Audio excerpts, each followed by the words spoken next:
Hello, everyone. Welcome to Post-Show Headlines. I'm Andrew Salciunas with John Kincade. Not only am I hosting Post-Show Headlines with you, I was also cameraman, so this may be really close. A little crooked, maybe. Sure, so maybe we'll do the rest of it sort of like this. the Batman show. Did you realize in the old Batman show, whenever they showed the villain's hideout was always crooked? I did not notice because that. they were crooked.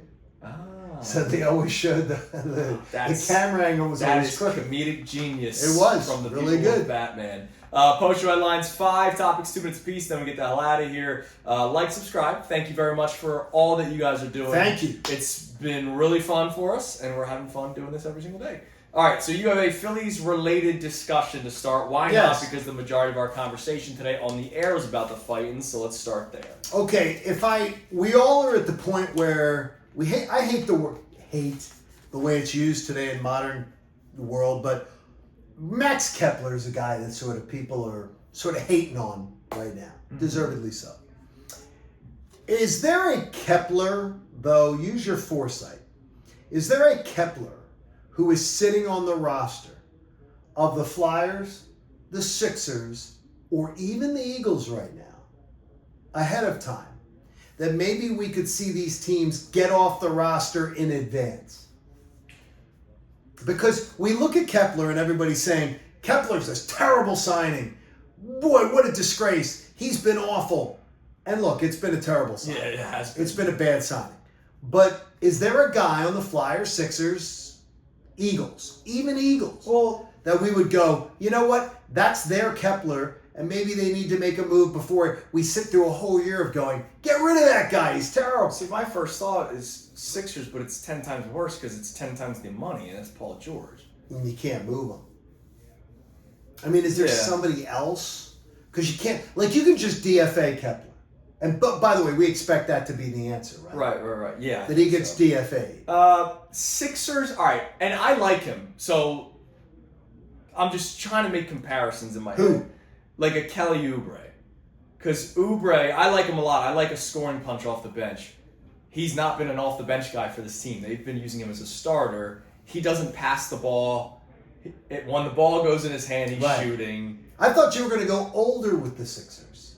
And you were going to talk about one of the... Oubre's been in the league for... No, but I thought you were going to talk about one of the old men that was brought back to the Sixers. Oh, who? Like Eric Gordon or Kyle Lowry? Like, why are you having Kyle Lowry? Why is Kyle Lowry on this team? But here's the deal. They're not being looked at as... Like, Max Kepler's a starter. Kelly Oubre... That is the truth. Kelly Oubre could be your 6th man or 7th guy. That is the truth. So, that guy's going to play obviously, Oubre's not a prominent role with this team, but he plays a role. And the women in my house both like Max Kepler think Kelly Oubre is very how about that? So there's even more comparisons. So there is a parallel there. I don't have really any Flyers right now, just because they're still rebuilding. Who comes to mind? I'm gonna give you one to me. I think there's a guy who has trade value, who has value down the line that could be one of those guys. I'm gonna tell you, it's a guy who didn't like John Tortorella much. Oh, Couturier? Yes. Yeah, I've been severely underwhelmed. I'm very underwhelmed, and to me, it's a guy that I would be okay if they found a way to move. But hockey people will tell you, well, there's numbers. Oh yeah, they'll try to. Yeah, I'm gonna tell you, good, not great. Yeah. Costly, and if you got a chance to move, I would consider. And still, moving. Maybe 5 more years of his contract? Yeah. Because he signed an 8-year deal. I think it's 5 more years. So there's still a lot of time there. A lot of meat on that bone, as they say. All right, question 2. We had this conversation when you were on vacation. We always say the best topics for 1 year. Yeah, they have to. When I'm out, they have to do these. So they keep a file that says these are the things that will still keep the audience interesting when they know John's not on. Does it mean anything to you to be able to say, wow, that guy played for my team? And I'm not talking about Jalen Hurts. I'm talking about LeBron James. And the reason why I bring that up is we had the Fox article today that had the 3 trade destinations. And for the first time in a long time, the Sixers were actually mentioned. No name on the article, which means probably written by a computer or an 8th grader. Or by me. Or an 8th grade intern. Does that stuff mean anything to you? I would love to, I got to be honest with you, as much as I mock it. Yes. I would love to be able to say that I watched a year of LeBron as a Sixer. Okay. Because selfishly, I would love to be able to have the content of it. Absolutely. Secondly, I would love to be able to say that some point in the journey I watched it. So yeah, it means something to me. Not that he wore our uniform, but that we were part of the story. Right. So like a guy like, not that he is anywhere near the level of LeBron in terms of people consider this guy a GOAT, but one of the few clean 600 plus home run hitters, Jim Thome, he played for the Phillies. They didn't win anything. It was the beginning of the rise, right? Because he was here 03 to 6, and then 07 was when Ryan Howard took over. Right. It's cool that I get to say I saw him play in a Phillies uniform. I'm a terrible person when it comes to Jim Thome.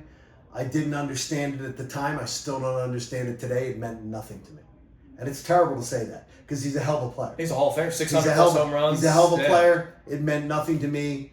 Having him on that team at that time, I think it was a ploy to sell tickets. Yeah, for the new ballpark. Dude, that's exactly it was a stunt. New ballpark. It was a stunt. But you got to see part of the journey of one of the few clean 600 plus home run hitters. Yeah, absolutely. I get you. Yeah. And I guess in that regard, that is always nice too. And by the way, I will cross my fingers because I really would like to see LeBron. That would be a lot of fun. I don't believe it's ever going to happen. No, it probably won't, but content's content. That would be fun.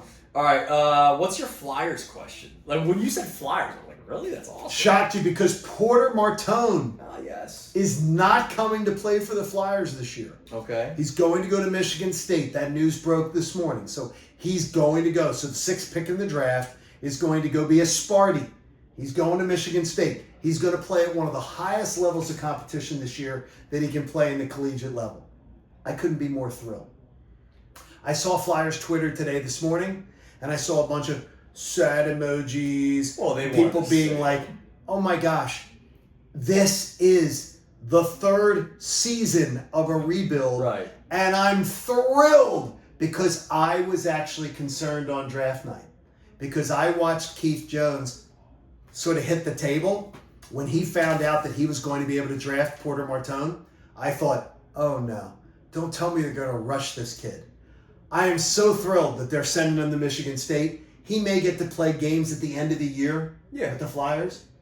But to me, do you like the Flyers strategy? Are you okay with them saying, we got this shiny new toy in the draft, a guy who many believe could play in the NHL and might play at the end of the year, but we're sending him to college? I'm okay with it because didn't he say, like, right after the draft, I want to play for the Flyers or I'm going to college? Yes. Like, he made it clear he didn't want to play. He's not playing anywhere else. Right. So, and this isn't like a... And by the way... This isn't a Cutter Gauthier situation. No, he's saying flat out, if you're not going to do there, I'm going to go play for a prominent hockey program. Yeah. And not Penn State, by the way, as the Damn Penn right. Stater. The Penn Staters were trying to say, who's going to go to Penn State? No, he's not. No, I'm totally fine with it because he's still getting on the ice. He's, like you said, it's a prominent program.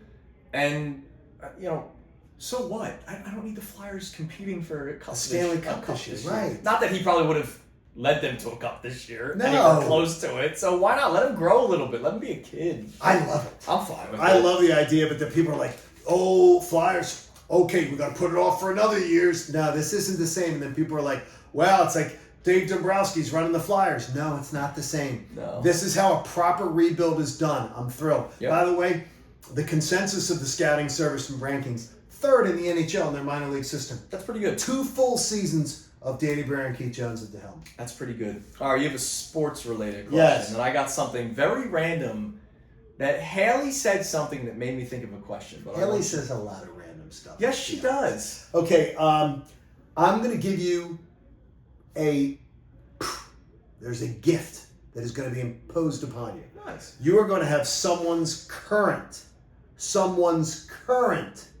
athletic skill set for a week. You have someone's current athletic skill set for a week. You get to experience it. I thought about this watching Scotty Scheffler. I would love to get for a week to hit golf courses and realize what it would be like to play a round of golf like Scotty Scheffler. I would love to play my friends and pull out my clubs and be like Scotty Scheffler for a week. I would love that. You get their current talent. So it can't be somebody like an all-time great. Oh, I want Tiger's ability. Nah, this is someone's current abilities. So wherever you pick. I would probably go Ohtani. And how would you use it, though? Both. But how would you use it? I play Sunday League Baseball, baby. Okay, so in your the Gloucester County Royals just got the 1 seed in the playoffs, man. So be only at 1 weekend. Yeah, I'd save it for the championship round. And then I would pitch and hit for the Gloucester County Royals? Hell yeah, man. So you would want Ohtani's skill set? Yes. That would be I would go, in a men's league, I'd go 4 for 4 with 4 home runs. I'd probably throw a no-hitter. So you'd be like legendary. Yeah, man. That'd be like the legendary performance. Not to toot my own And then horn. everybody'd be like, how did he pitch? Like, was he laying in the weeds all year long? Yes. Like, think of this. I'd probably get everybody that I ever lost money to in betting would say, oh, he was laying. He rolled over on us. Yeah. He was rolling over. Yeah, I go Ohtani I love in that my one. men's league championship. I'd win it for the boys. I want Scotty Scheffler's skill set for a week. And I would literally set the course record. At every place. And like, I set the course record and then be on the local news and get an invite to Marion. And then you'd suck. I'd get an invite to Marion, and I'd go out there and play. And people would be like, "Oh my God, this guy's like great!" And then the next week, go back to normal, and people would be like, "What happened to you?" Would you want to play Marion with the good skill set? Yes. Or your Oh bad yes. skill set? No, but then I'd be like, "Oh well, I'd milk it for all it was worth." And then the story afterwards of being people like going, What happened? "How did you do that for a week?" Oh my God. Be fun. All right, last thing. Yes. I heard Haley say bumper cars to you. Mm-hmm. I forget what you guys were talking about. I think it was something Price is Right related. And she said bumper cars. Right. And it made me think how bumper cars are probably the most overrated thing down at any Jersey Shore or Shore Point Because or of spacing. or Circus. Why do you say that? They don't go too fast. You pay all this money. Like, I'd rather do the go-karts. I'd rather do Because you're go-karts racing. every time. The Every bumper time. car, like, they get stuck, Yes. getting jammed, and you're in it for like 5 minutes of like nothing. Now, Cooper, have you taken him on one yet? No, not yet. Okay. Cooper will love them. And he'll have a blast. Is all I'm going to tell and you. that's going to be He's fun. going to love him. And the thing is, too, if you get in a car and his mom's in another car, or he's with his mom and they're hitting you, Yeah. Oh, he'll himself. He'll cackle. Yeah. Like and then getting after the other parent. The other parent knows to like just be the victim. Yeah. Oh my gosh, it'll be the No, best I'm thing. sure it'll be. Oh, it'll fun. be. Do it again. That's great. But like, really, it's kind of Bumper cars are bad. Yeah, like there's so many better things to do. So what other overrated? And let's stick Jersey Shore. 'Cause Ferris we love wheels. Jersey Shore. Ferris wheels are much more lame than you wish when you are not in an open air Ferris wheel. Okay. They now have those closed containers. Yeah, I got you. They're terrible. Yeah, because you're not getting any of the breeze. They're terrible. You're not getting the breeze. You're getting a mangled view because you're down the shore, so you're getting like there's sea air and it's foggy. Yeah. So that stinks. Unless you're in an open carriage that you can swing a little bit. Which there's Not a lot of tall ones. I think Ocean City still has one, right? They do, but it's not really tall. At Super Pirates. tall. What is it called? Pirates Cove. Pirates Cove or whatever. Because Wonderland's gone, man. I like that. R.I.P. Well, Icona will be there know. soon. I know you're all fired up, Super. I love a good Ferris wheel if you're sitting in an open air. but not a. It's not up there. I think that's one that's but though, yeah, boy, you say that so well because the bumper cars. I'll do go karts every day of the week. Well, like because you're actually competing. Like bumper cars isn't a competition. Oh, I hit you more times than you hit me. Like wow. All right, let's go home. I like but you see though, I really do love the. They used to do the Maury's Pier Pass, where you got the unlimited games. Oh, that's. I don't know if they do that anymore. Well, we were doing that for the deal of the week. Did they have the unlimited games? Yeah, a couple weeks ago. Or was the unlimited rides? No, it was rides and games. Because the games is fantastic. Yeah, because the unlimited you could run games- through money on the games. The unlimited games is so much fun because then you realize how much the games may or may not be a little orchestrated. Yes, that's a good point. That's a good point. I'm trying to think. I'm very good at softballs into the basket. Yeah, you gotta have that backspin. My dog, yes. I know all. And I know how to hit. I know how to hit it. By the way, a couple of those people got pinched last year. Was They it last did? year or 2 years ago? Oh, they did? Oh, yeah. Oh, I didn't know. Oh, look it up, man. The gaming commission came in and got them? Oh, yeah. Oh, I didn't know that. I think, you know what? I was still working with Ant, so it was probably 2 or 3 years ago. Really? Yeah. It was. Yeah, they got pinched. Ant had no ties to them. No, of course not. He wouldn't do that. He'd only have straight games. Yes. That'd be perfect. Everybody have a great rest of your day. We'll be back at it tomorrow. Football's back.